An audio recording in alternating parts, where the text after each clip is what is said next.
La revue de presse d'Europe 1, Olivier Delagarde. On commence avec des photochocs. Ce sont 4 hommes, leur visage tuméfié laisse imaginer la violence des coups qu'ils ont reçus. Et pour tout dire, l'image fait froid dans le dos. Photo des 4 auteurs présumés de l'attentat de Moscou que le Figaro a décidé de montrer à ses lecteurs parce qu'elle témoigne de la torture qu'ont subi ces hommes. Et tout cela est délibéré, explique aussi le Parisien ce matin. La Russie met en scène la torture, explique effectivement le journal. Sur d'autres images que nous n'avons pas pu vérifier, précise Léo Aguès dans ses colonnes, on voit aussi l'un des assaillants présumés subir des chocs électriques sur les parties génitales, un autre se faire trancher l'oreille par un individu. Ces pratiques d'une extrême brutalité sont assez communes en Russie pour obtenir des aveux, et elles sont désormais complètement assumées comme pour afficher l'envie de vengeance, affirme le journal. Elles sont aussi, à n'en pas douter, le signe du grand désarroi qui règne au Kremlin. Pour vous en convaincre, lisez la tribune lumineuse que signe Pierre Lelouch dans le Figaro et qui évoque l'humiliation que représente cet attentat pour Vladimir Poutine, qui n'a rien vu venir malgré les mises en garde récentes des États-Unis. Et la conséquence de ces attentats à Moscou se fait sentir en France. Avec le relèvement spectaculaire du plan Vigipirate en urgence attentat.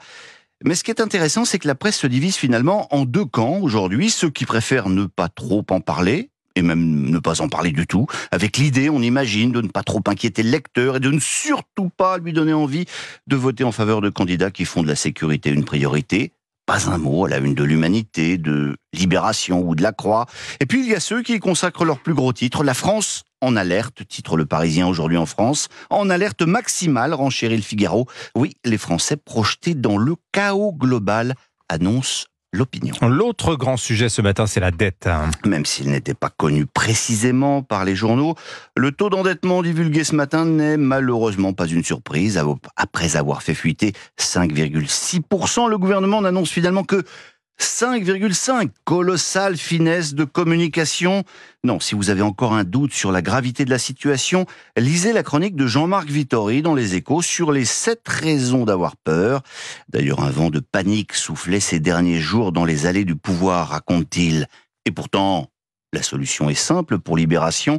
Nostalgique des années Hollande, le journal appelle de ses vœux une puissante hausse des impôts et s'appuie sur un sondage assez cocasse d'où il ressort que, oh surprise, les Français sont effectivement très favorables à une hausse des impôts des autres. Seuls 4% des personnes interrogées accepteraient une hausse de la fiscalité pour tous les ménages. Alors sinon, retour du quotidien La Provence en kiosque ce matin. Après 3 jours de grève et la réintégration du directeur de la rédaction, évincé après la publication d'une une qui, on l'a bien compris, n'avait pas du tout plu à Emmanuel Macron.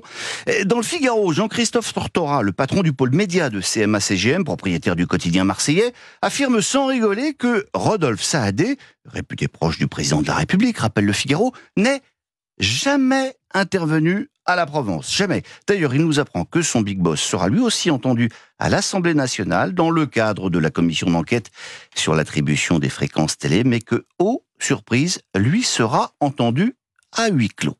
Mais on va terminer par l'affaire Isabelle ce matin, et là, c'est pas un huis clos.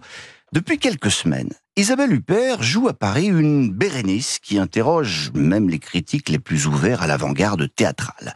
Pour ce public exigeant, c'est quand même très dur. D'ailleurs, beaucoup d'amoureux de Racine quittent le théâtre avant la fin. Mais Libération nous apprend qu'il y a quelques jours, au scandale, un spectateur a interrompu le spectacle en criant « On comprend pas ce que tu dis, Isabelle !» avant de la huer. Et le plus grave, une partie du public a ri. Les 2 auteurs qui racontent l'affaire à Libé, eux, en ont pleuré. L'ironie de l'histoire, c'est qu'elle rappelle exactement le scénario du film Yannick, de Quentin Dupieux, l'année dernière, où un spectateur interrompt une pièce de théâtre. La critique avait encensé Dupieux, mais lui n'avait quand même pas osé s'en prendre à la reine Isabelle Huppert. Allez, juste pour le plaisir, et je vais essayer de parler distinctement pour ne pas me faire huer. Dans 1 mois, dans 1 an, comment souffrirons-nous ?